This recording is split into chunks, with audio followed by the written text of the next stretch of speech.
My parents looked me dead in the eye at our Thanksgiving dinner and thanked me for donating my $400,000 house to my deadbeat older brother. The catch? I never gave them a single dime, and I definitely didn't sign over the house I had worked 3 jobs to buy.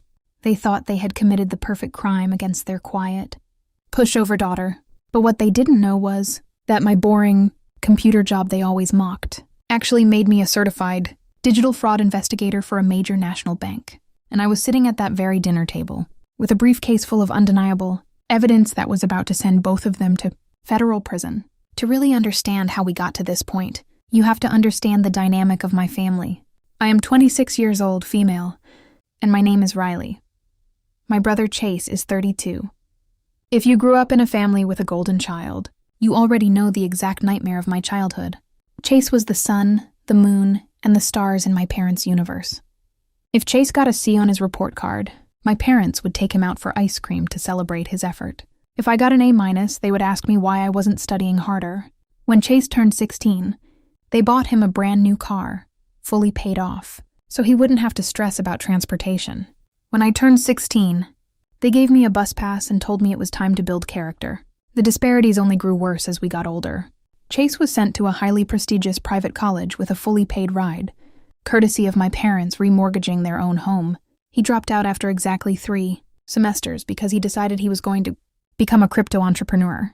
Spoiler alert, he didn't. He just moved back into their basement, playing video games and draining their wallets for his quote-unquote business ventures. Meanwhile, I moved out the second I turned 18. I took out student loans, worked full-time closing shifts at a greasy diner, and practically lived on instant ramen and tap water through university. I got my degree in cybersecurity and financial compliance. I skipped spring breaks, I never went on vacations, and I saved every single penny I could. I wanted security. I never wanted to depend on anyone ever again. By the time I was 25, I did what everyone said was impossible for someone my age. I bought my own home. It was a beautiful, cozy, 3-bedroom townhouse in the quiet suburbs of Chicago. It had a little front porch, a modern kitchen, and a backyard where I planted my own garden. It was my absolute sanctuary. Every wall I painted, every piece of furniture I assembled myself. It represented my independence. When my parents came over for the first time to see it, they didn't bring a housewarming gift. My mom just walked through the living room, sighed, and said it was a real shame that Chase was stuck in a damp basement while I had all this empty space I didn't even need. My dad joked that maybe I should let Chase live in the master bedroom so he could have a proper home office for his startups. I laughed it off at the time, thinking it was just their usual favoritism. I had no idea it was the beginning of a deliberate, calculated plot to steal everything I had built. Fast forward to October of last year. It was a cold Tuesday evening. I had just gotten home from a grueling 10-hour shift at the office. I was exhausted, carrying a bag of groceries, and I stopped at my mailbox. Mixed in with the usual grocery store flyers and credit card offers was a thick, heavy envelope from the county clerk's office. It looked incredibly official. I set my groceries on the kitchen counter and tore the envelope open. Inside was a stack of legal papers. The top page was a final confirmation of a quitclaim deed. For those who aren't familiar with real estate law, a quitclaim deed is a legal instrument used to quickly transfer the title of a property from one person to another. It's often used between family members because it bypasses a lot of the usual sale procedures. I stared at the paper, my blood running completely cold. I couldn't comprehend the words printed on the page. According to this government document, I had legally transferred 100% of the ownership of my townhouse to Chase Michael Evans. My hands started shaking. I flipped to the second page, and then the third. Attached to the back was a copy of the electronic signature page. There was my full legal name, digitally signed, dated, and processed through a very popular online e-notary service. The date on the signature was exactly 3 weeks prior. I collapsed onto my kitchen floor. I quite literally couldn't breathe. The room was spinning. My own family, the people who brought me into this world, had stolen my house. My safe haven, the asset I had worked myself into the ground to secure. For about 20 minutes, I just sat there against the cabinets and cried. I felt like that helpless, overlooked little girl again. watching Chase get handed everything on a silver platter while I was left with nothing. But then, as I stared at the digital signature on that piece of paper, the sadness completely evaporated. It was replaced by a pure, blinding, white-hot rage. You see, my parents thought I was just some IT help desk girl. That's how my dad always explained my job to his friends at the golf course. Oh, Riley just resets passwords and fixes printers for a bank. They had absolutely no idea what I actually did. I am a senior cyber-fraud auditor. I literally track digital footprints, IP addresses, wire fraud, and financial embezzlement for a living. I am the person who investigates multi-million-dollar fraud rings and builds the technical dossiers that the FBI uses to put white-collar criminals behind bars. I know exactly how e-notary systems work, how they authenticate users, and more importantly, how people try to trick them. I wiped my tears, stood up, opened my work laptop, connected to my secure VPN, and went to work. It took me less than 3 hours to completely unravel their masterpiece. They had used a commercial online e-notary platform to push the document through. Since I work in high-level financial compliance, I know how these platforms store metadata. I pulled the digital signature, certificate from the public county records and ran it through my analysis tools. Mistake number 1 was painfully obvious. The IP address used to initiate the session and sign the document wasn't masked. It traced directly back to the residential internet service. Provider registered to my parents' home address. They had committed federal wire fraud from their living room couch. Mistake number 2 was even better. To use an e-notary, you have to complete 2-factor authentication. They had created a fake email account using a variation of my name. But when I pulled the recovery data for that email address, the backup phone number attached to it was my dad's personal cell phone. But mistake number 3 was the absolute nail in the coffin. To finalize an e-notary session, the system requires a webcam snapshot to verify the identity of the person holding the ID. I managed to pull the encrypted visual log of the session. My parents had held up a copy of my old, expired college ID to the laptop camera, but they forgot about the screen glare. In the reflection of the laptop's glossy screen, captured perfectly in high definition by the webcam, you could clearly see my dad's face staring intently at the monitor. I had them dead to rights. It was felony wire fraud, identity theft, and real estate fraud, all neatly tied up with a digital bow.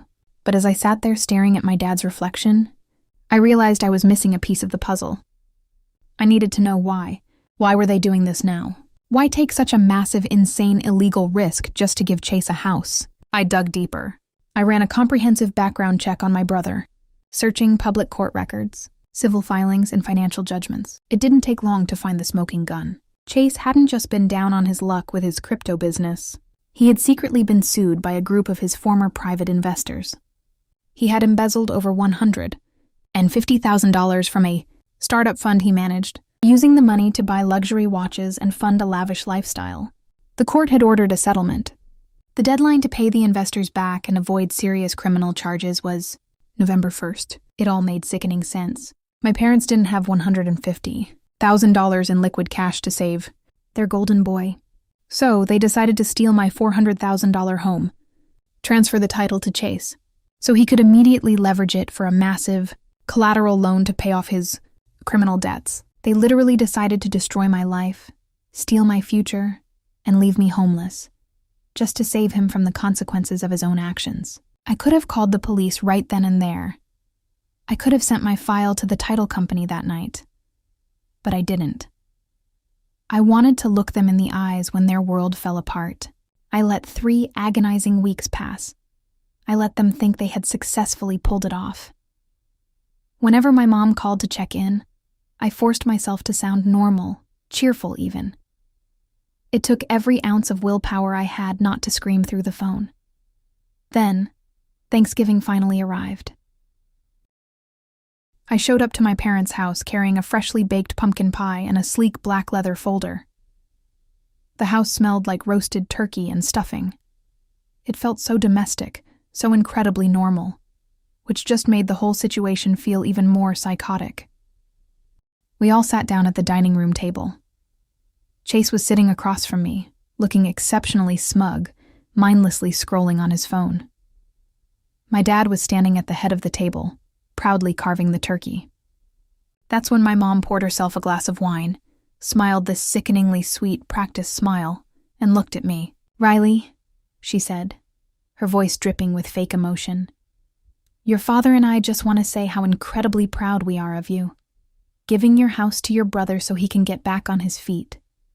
It's the most selfless thing you've ever done. It shows you finally understand the true meaning of family.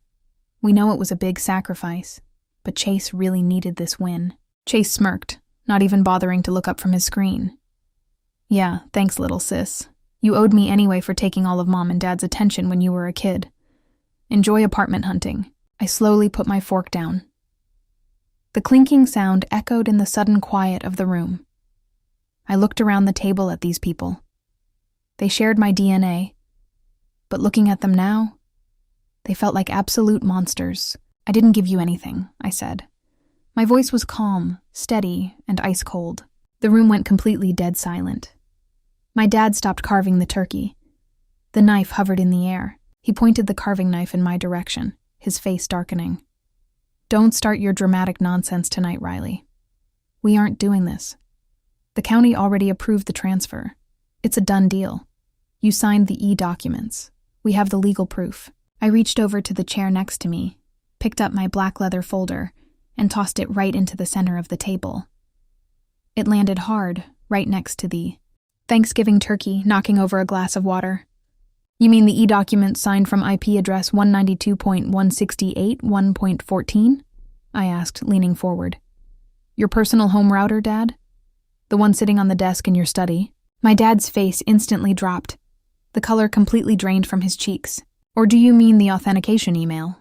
I continued, not breaking eye contact. "The fake email account you set up, which happens to be permanently linked to your personal cell phone number for recovery texts."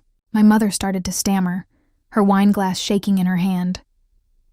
"Riley, what are you talking about?" "Or maybe," I said, opening the folder and pulling out a glossy 8x10 photograph, sliding it across the polished wood table. "You mean this high-definition screenshot from the e-notary video log? The one where you can literally see your bald head in the reflection of the laptop screen, holding up my expired college ID to the webcam?"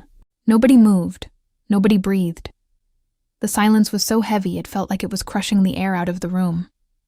My mother turned the color of a ghost. She finally broke the silence, her voice trembling and high-pitched. "Riley, honey, please, you have to understand. We had to do it. Chase was going to go to jail. You have a good job. You have savings. You can just buy another house. He would never survive in prison."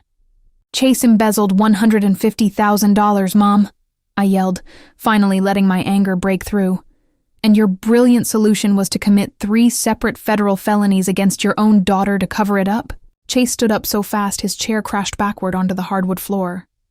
"You little snitch," he screamed, his face red with fury. "You think you're so smart with your little computer tricks? It's our word against yours. We'll just say you let us use the computer." "Actually," I smiled, and I swear it was the most genuine, satisfying smile I had worn in years. "It's the FBI's word against yours." I pulled out the rest of the documents from my folder and spread them across the table. "This is a copy of the official police report for identity theft and wire fraud. This is the fraud alert I filed with the title insurance company, which immediately froze the deed transfer 3 days ago. And this thick stack of paper right here, that is the complete technical dossier I personally submitted to the state prosecutor's office, detailing exactly how you committed real estate fraud." My dad grabbed his chest, breathing heavily, and sat down hard in his chair. You reported your own family to the authorities?" "No," I whispered, standing up from the table. "I reported a ring of desperate criminals who plotted to steal my life's work." I grabbed my coat from the back of the chair and looked at them one last time. They looked pathetic. "You have exactly 24 hours to go down to the county clerk's office. Sign a sworn affidavit admitting. If you do that, I might decide not to. Press civil charges and sue you into bankruptcy for emotional distress. But the criminal investigation, that's completely out of my hands now. The federal system flags this automatically. Good luck with the feds." I turned around, walked out of that house, and drove home. I have never felt lighter in my entire life. It's been 8 months since that Thanksgiving dinner. A lot has happened. Did I get my house back? Obviously. The moment the title company and the county clerk saw the IP logs, the video screenshot, and the police report, the fraudulent transfer was immediately voided. My title is clear, secure, and solely in my name. As for my beloved family, the state of Illinois did not take kindly to premeditated real estate fraud and identity theft. My parents were completely ruined. They had to drain their entire retirement, savings, and take out a second mortgage on their own house, just to hire defense attorneys to keep them out of federal prison.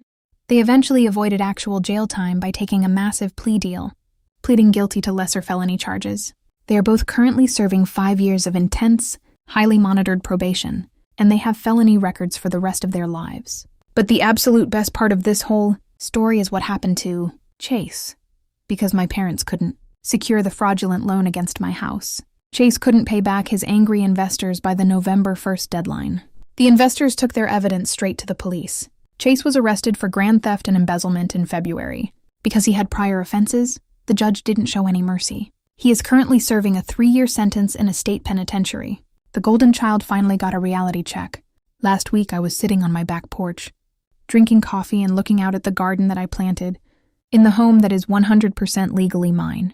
My phone buzzed. It was a text from an unknown number, but I knew exactly who it was. It was my mother. The text read, "We have no money left. The house is falling apart. Chase is sitting in a concrete cell. Are you happy now? You destroyed this family over a piece of property." I took a slow sip of my coffee. I listened to the birds singing in my yard. I felt absolutely no guilt. Nothing but pure, unadulterated peace. I opened the text thread and typed my final reply. "I didn't destroy anything. I just audited the data. Have a nice life." I hit send. Then I permanently blocked the number, went back inside my beautiful, quiet house, and locked the door.